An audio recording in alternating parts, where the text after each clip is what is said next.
కొంతమంది ఆంధ్ర బ్యాంక్‌లో హౌస్ రుణాలు తీసుకున్న వాళ్ళు, తర్వాత యూనియన్ బ్యాంక్ ద్వారా అది టేక్‌ఓవర్ చేయబడింది. ఈ యూనియన్ బ్యాంక్ అనేది చాలా తెలివైన బ్యాంక్. కస్టమర్‌కి తెలియకుండా వాడి రక్తం ఎలా పీల్చాలా అని తెలిసిన ఒక పెద్ద సంస్థ. వాళ్ళు ఏం చేశారంటే వాళ్ళ గ్రిప్‌లోకి వచ్చిన వెంటనే ఈ హౌస్ లోన్ అన్నిటిలో కూడా ఎక్కువ శాతం ఇంట్రెస్ట్ కట్ చేసి అసలు డబ్బులు కట్టింగు కొద్దిగా ఉంచారు.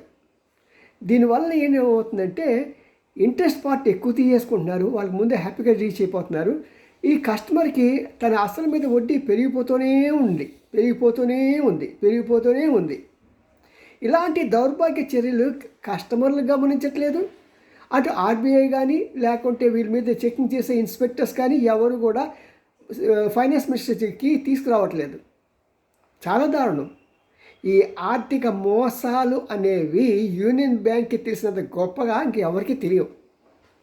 మరి ఇప్పటికైనా సరే నిర్మలా సీతారామన్ గారు ఈ విషయాన్ని వారు వెంటనే ఇన్వెస్టిగేట్ చేయించి మళ్ళీ ఎంతమంది అయితే కస్టమర్స్ దానికి బాధితులు అయ్యారో వారందరికీ కాంపన్సేషన్ చేయించి వారికి దాంతోపాటు ఒక పెనాల్టీ కూడా బ్యాంక్కి మేనేజ్మెంట్కి వేయాలని అక్కడ ఉన్న ఖాతాదారులందరూ కోరుకుంటున్నారు. సరే, ఇలాంటి విషయాల్లో ధైర్యంగా చెప్పగల సత్తా ఉంది మీ యొక్క రామ్జీ టీవీ. ఈ గుడిగంటి టీవీ 9 మాత్రమే. See you me and Ramji.